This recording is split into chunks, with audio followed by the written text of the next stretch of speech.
We are here at Magic Kingdom, the most magical place on earth. We're going to be talking today about some tips and tricks to make the most of your time at this park. It can be a little overwhelming, so stay tuned for hopefully the least stressful way to get your time out of Magic Kingdom.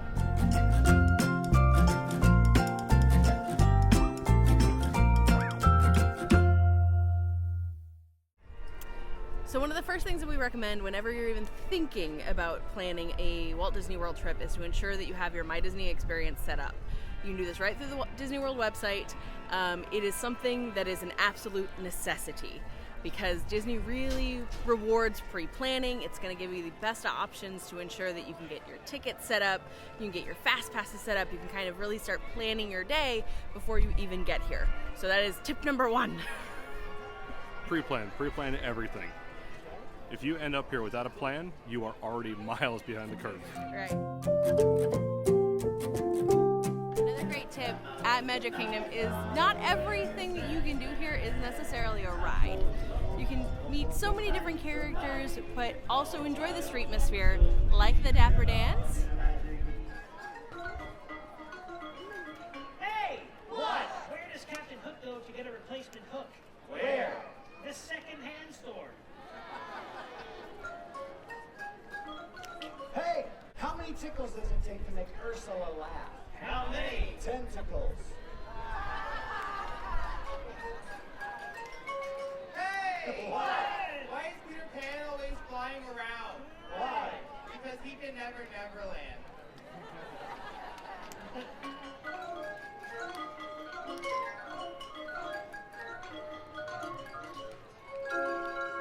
You should clap, that's impressive. They are here on Main Street kind of throughout the entire day. One of the best things that you can do is either check the app if you have the My Disney Experience app or grab a times guide.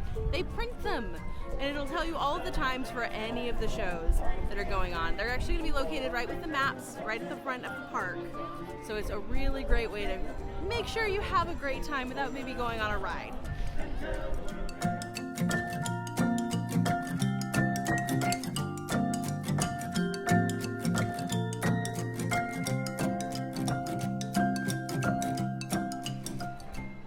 Things we mentioned before is that Disney kind of really rewards pre-planning.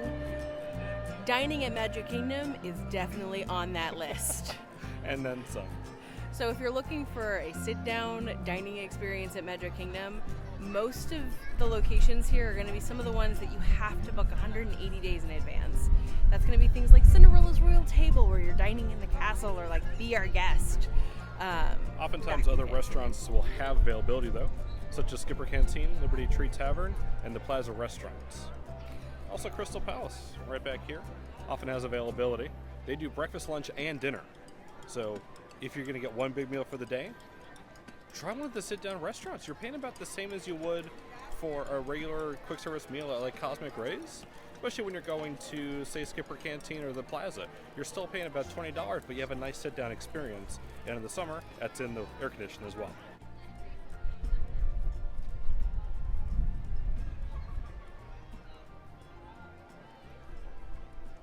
Where'd the castle go? That's not that way. It's behind a tree. Oh no. You can see the camera so well in my glasses. Yes, you can. Whoa. Another total side note too. I think I've said this before online, but everybody you see here in the theme park, you're never gonna see again your entire life, at all, ever. So if you want to wear those crazy Disney shirts, buy a crazy mouse ear hat, you want to do anything crazy, go ahead. Nobody cares. Nobody's ever gonna see you again. You're not gonna see them again. It doesn't matter. Have fun. Enjoy the experience. You want to get those family reunion shirts? You get those family reunion shirts.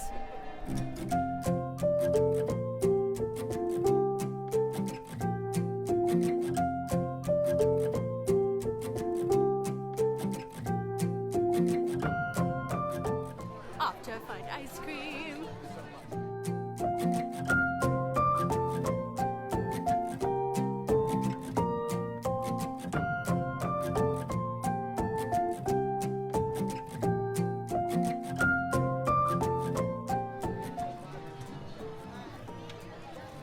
Precarious. Like holding this while walking is a little precarious. So.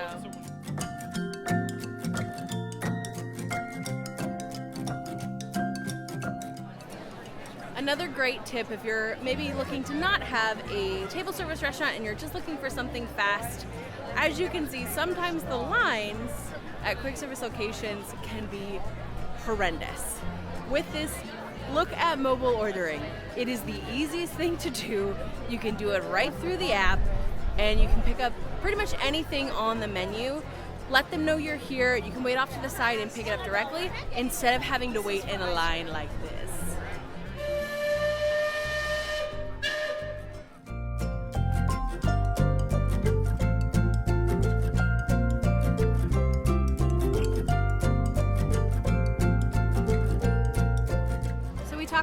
About how to make the most of your day.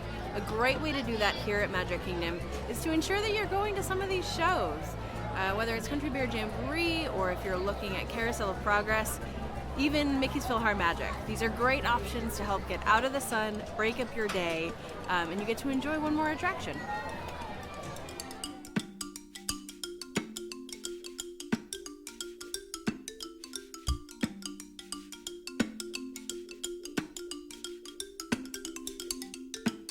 Every time we try and go anywhere, there's just so many people.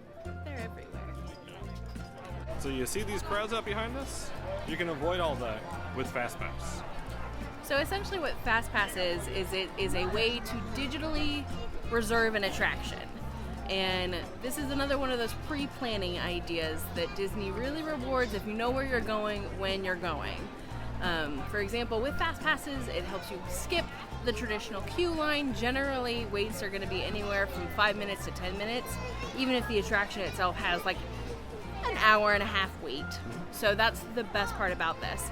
If you are staying on site for Walt Disney World or any of what they call their good neighbor resorts, you can actually do this 60 days in advance, which is very daunting because that means you need to know where you're going well before you get here. But don't worry, you can always modify your FastPass selections. You can. That's why we talked about making sure you have the app or making sure that you have a My Disney Experience account, because you can either do it there. They do have kiosks throughout the park, and if you grab a map, you're going to see a little symbol that has an FP on it, and that means that you can edit your fast passes there. You get 3 per day to start, and they all have to be within the same park. There are caveats for each park in terms of what they call a tiered system, but luckily here at Magic Kingdom, we don't have that. Tron is opening up next year, so I'm sure there'll be a tier system, but for right now, this is the easy part. So the best thing with that is you can choose those 3 fast passes in advance, and then you can kind of sprinkle them out throughout your day. Once you've used all 3, you can actually get a 4th one, and when you use the 4th one, you can get a 5th one. When you use the 5th, you can get a 6th, and that's either through the app or through one of the kiosks. So it's a great way to kind of maximize your time while you're here at Magic Kingdom.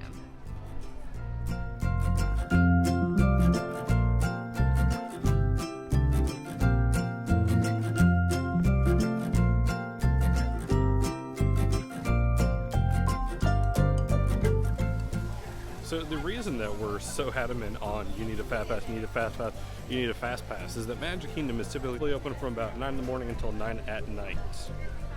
So you have a very limited time to play with. That limited time gets even worse when you realize the wait times are going to be an hour, if not 2 hours long. So Haunted Mansion is currently 120 minutes. And it's currently about 5:15 p.m. And even the Fast Pass line is backed up.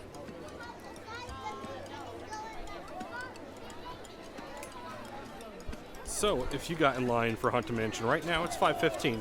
It's posted a 120-minute wait. Let's go ahead and be generous and say it's only going to be, it's a 2-hour wait. It's ridiculous.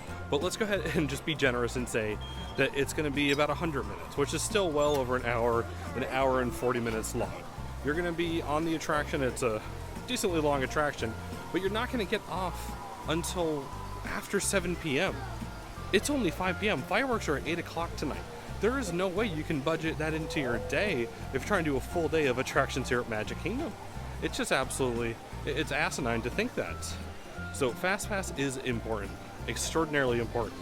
Even just the 3 will save you a stupid amount of time in the park. The other thing that we talk about a lot is, as you saw, with that wait being so long, one of the best ways to kind of set your expectations for Magic Kingdom is have your 3 fast passes and then pick 3 rides that are not your fast pass rides that you're willing to wait in line for. That way you know you'll at least get your 3 fast pass and you're dedicated to wait in line for at least 3 attractions. That's 6 in a day, plus adding in shows. That could be 4 more. Add in Streetmosphere. You're looking at a bunch of time that you can really enjoy the park as opposed to standing in line for absolutely everything. And then some. I mean, just the queues are out of control. We came here on a busy Saturday to kind of show you the crowd level and just why this pre-planning is so important. We can go on and on and on and on about telling you about it, but until you see it, it really doesn't make a difference. So that's currently a 90-minute wait for Peter Pan's flight. And as you can see, even the Fast Pass queue is backed out all the way. I want to say almost to PhilharMagic?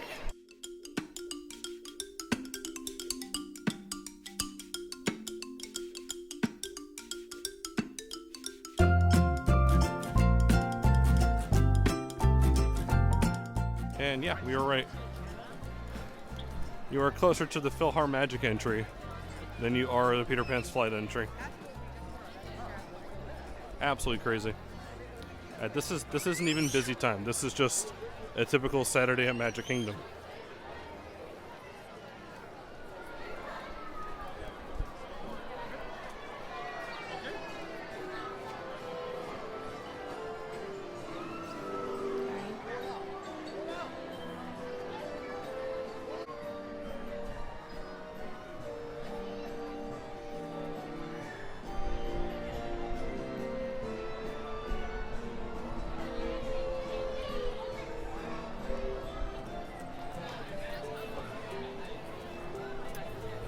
There's so many people here.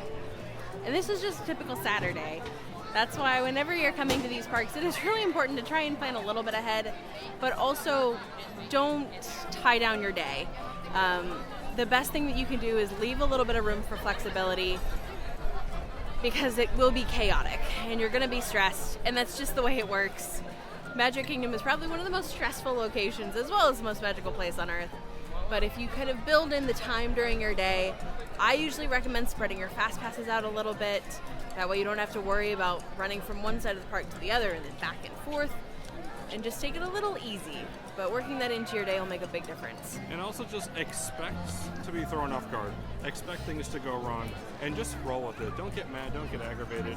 If you have kids, they're going to get tired. If you have a 30-year-old vlogger you're carrying around, he's going to get tired too. And he's going to get cranky and demand more Dole Whips. It's just the way it works. So if you build it in, you'll have a much better day.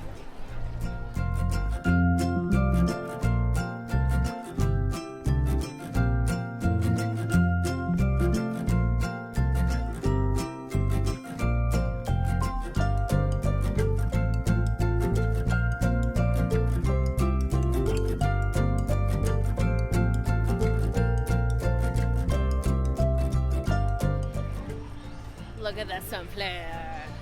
Look at it. We so cool. Eat. Just eat. That's all we ever get. Just eat.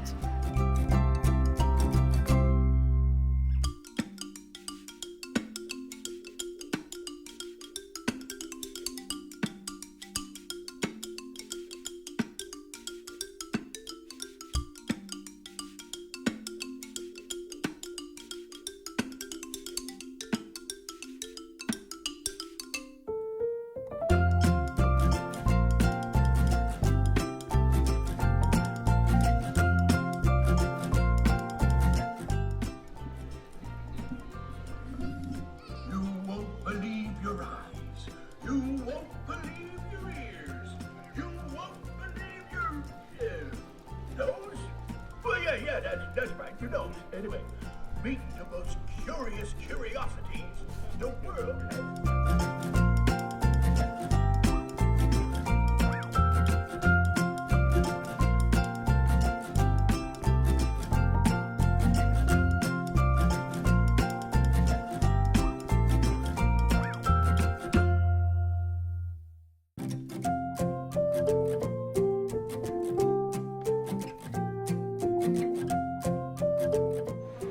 Another ultimate suggestion that we have for your just Magic Kingdom planning in general is you want to go ahead and position yourself in the park around your fast passes, but don't be afraid to zigzag across the park either. Zigzagging can actually help you accomplish a lot more than you think in a short amount of time.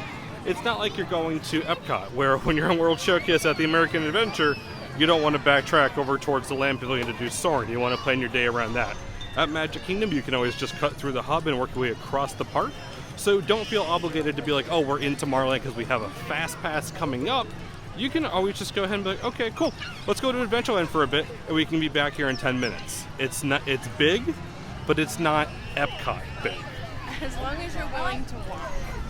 Yeah. Which you should be. If you're at Magic Kingdom or any theme park in general, you should be aware you're going to be walking a lot.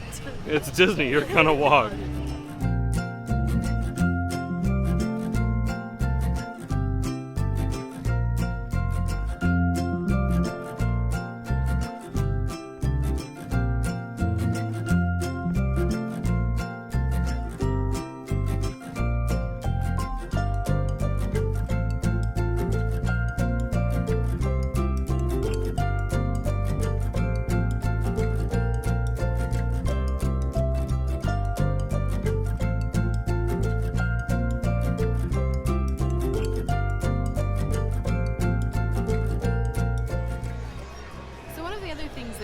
Highly recommend is paying attention to Disney's calendar.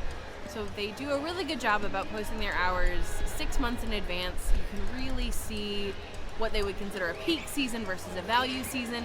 The other reason that this is extremely important is Disney often does special paid events, whether that's the Halloween party, the Christmas party, they have after hours events, and they actually can be bought out as part of groups and conventions.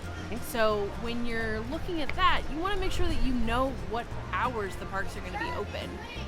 These are their operating hours. So this is what your actual ticket pays for.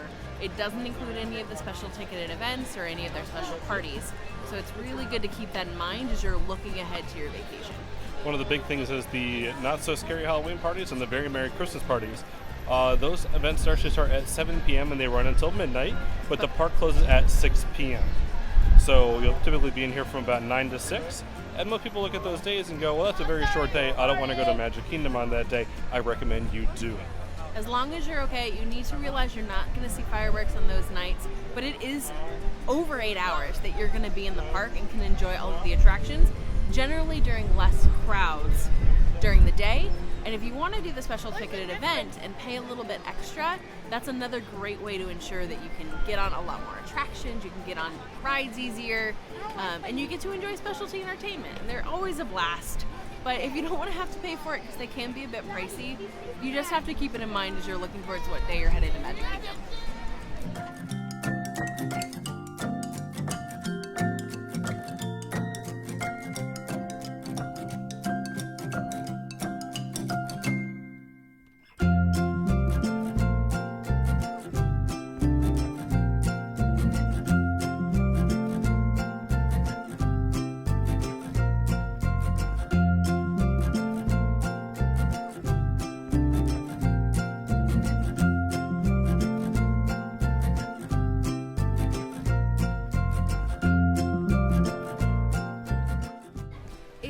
Busy.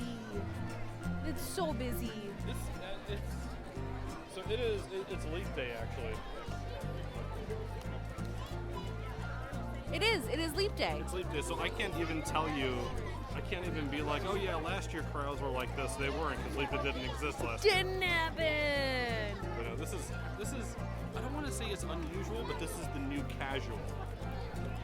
And this is a Saturday. Yeah, this is really what weekends at Magic Kingdom are becoming. Even during what would be considered a slower season, which is why if you're coming, look at weekdays. Weekdays are always a good idea.